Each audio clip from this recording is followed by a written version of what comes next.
मेरा नाम रवि है और जो मैं तुमसे शेयर करने जा रहा हूँ उसके बाद शायद तुम कभी रात के समय अपना फोन न उठाओ। ये कहानी सिर्फ 1 साल पुरानी है, लेकिन आज भी जब इसके बारे में सोचता हूँ मेरे रोंगटे खड़े हो जाते हैं। मुझे हमेशा से पुराने चीजों का बड़ा शौक रहा है।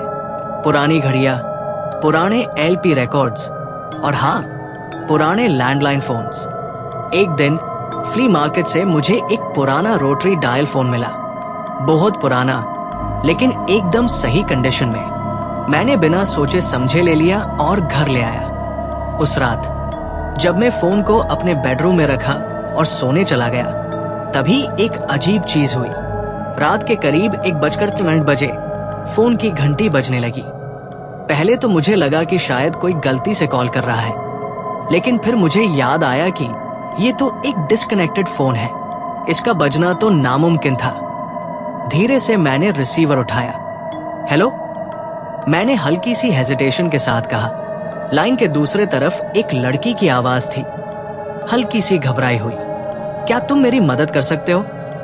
मुझे इस घर से निकलना है। मुझे लगा कोई प्रैंक कर रहा है। कौन हो तुम? ये नंबर कैसे मिला तुम्हें? मैंने थोड़ा गुस्सा दिखाते हुए पूछा।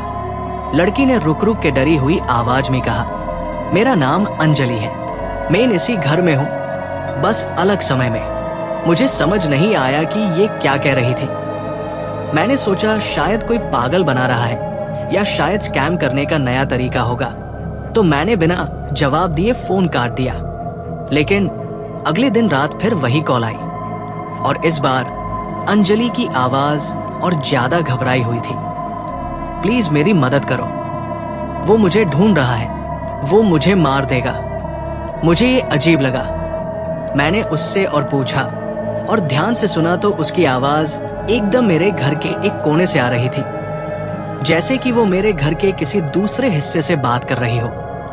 मैंने थोड़ा रिसर्च किया तो पता चला कि मेरे घर के पीछे एक पुराना केस था। 1998 में एक लड़की अंजलि इसी घर में रहती थी और उसकी लाश कभी नहीं मिली। अगले कुछ दिनों तक मुझे रोज ये कॉल आती रही।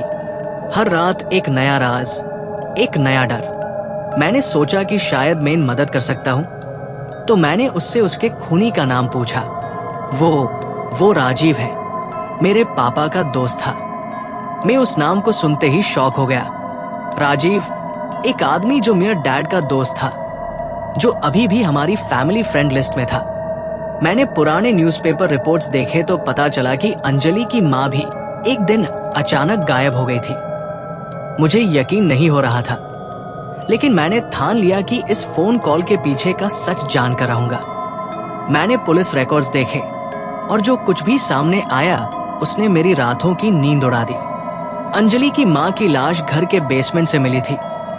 उससे मारने वाला और कोई नहीं बल्कि राजीव ही था, पर अंजलि का पता नहीं चला।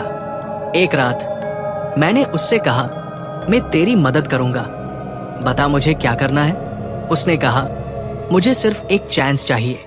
अगर तुम यार गुजर चुके वक्त में कॉल करो तो शायद कुछ चेंज हो जाए। ये सुनकर मेरा दिमाग हिल गया। अभी पास्ट को कैसे कॉल कर सकता हूँ? डोरेमोन समझ रखा है क्या? मैंने सोचा ये तो इम्पॉसिबल है, लेकिन स्टिल मैंने एक बार उस रोटरी डायल फोन से एक नंबर डायल ट्राई किया और पता नहीं कैसे बट फोन सच में बज गया। मेरी तो रोक कांप उठी।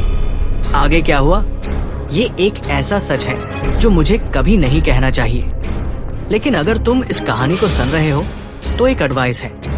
अगर रात के अंधेरे में एक अननोन नंबर से फोन आए तो अपने रिस्क पे उठाना, क्योंकि शायद वो बस एक नॉर्मल कॉल नहीं, किसी के मौत का बुलावा हो सकता है। और उस फोन कॉल के बाद क्या हुआ जानना चाहते हो तो कमेंट्स में मेंशन करो इसका पार्ट 2।